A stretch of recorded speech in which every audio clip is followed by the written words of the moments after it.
Pemirsa Polda Metro Jaya tak menahan mantan Menpora Roy Suryo, Rismon Sianipar, dan Dr. Tifa usai menjalani pemeriksaan sebagai tersangka kasus tudingan ijazah palsu mantan Presiden Jokowi. Ketiganya diperbolehkan pulang ke rumah masing-masing.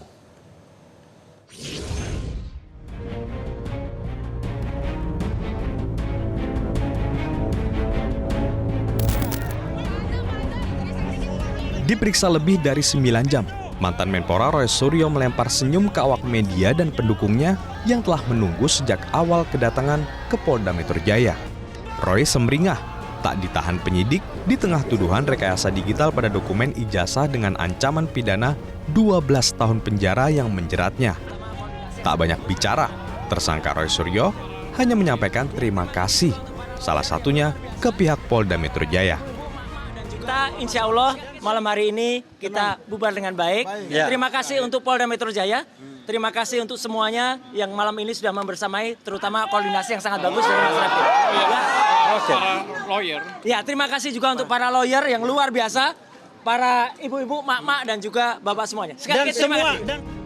Pakar Hukum Tata Negara Refli Harun bersyukur dengan tak ditahannya Roy Suryo CS. Kedepan, Refli mengaku akan membahas hal-hal teknis dengan Roy Suryo CS setelah ketiganya tak ditahan. Namun ia tak menjelaskan hal teknis apa yang dimaksud.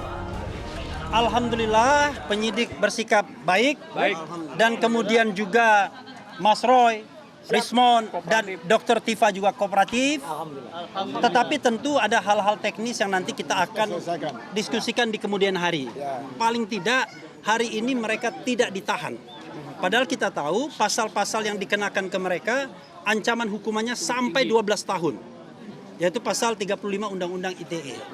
Alhamdulillah saya mengatakan dengan tidak ditahan Mas Roy akan lebih produktif, akan bisa berpikir, akan bisa menulis dan lain sebagainya. Jadi biarkanlah mereka hari ini cooling down dulu.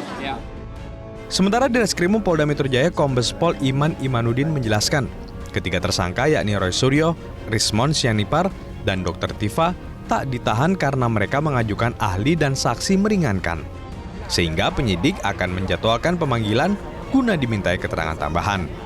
Kami perbolehkan untuk kembali ke rumahnya masing-masing. Kenapa demikian? Karena ketiga tersangka mengajukan ahli dan saksi yang meringankan. Tentunya dalam hal ini kami sebagai penyidik harus menjaga keseimbangan keterangan dan informasi sehingga proses penegakan hukum ini adil dan berimbang. Kami akan melakukan konfirmasi dan pemeriksaan terhadap saksi yang diajukan, saksi yang meringankan, begitupun juga terhadap ahli yang meringankan atas permintaan atau permohonan para tersangka. Dalam pemeriksaan perdana sebagai tersangka, Roy Suryo CS dicecar ratusan pertanyaan dalam kasus tuduhan ijazah palsu Jokowi. Polda Metro Jaya menegaskan, seluruh proses pemeriksaan dilakukan secara profesional dan sesuai prosedur hukum yang berlaku. Tim Liputan, Metro TV. Jelajahi cara baru mendapatkan informasi. Download Metro TV Extend sekarang.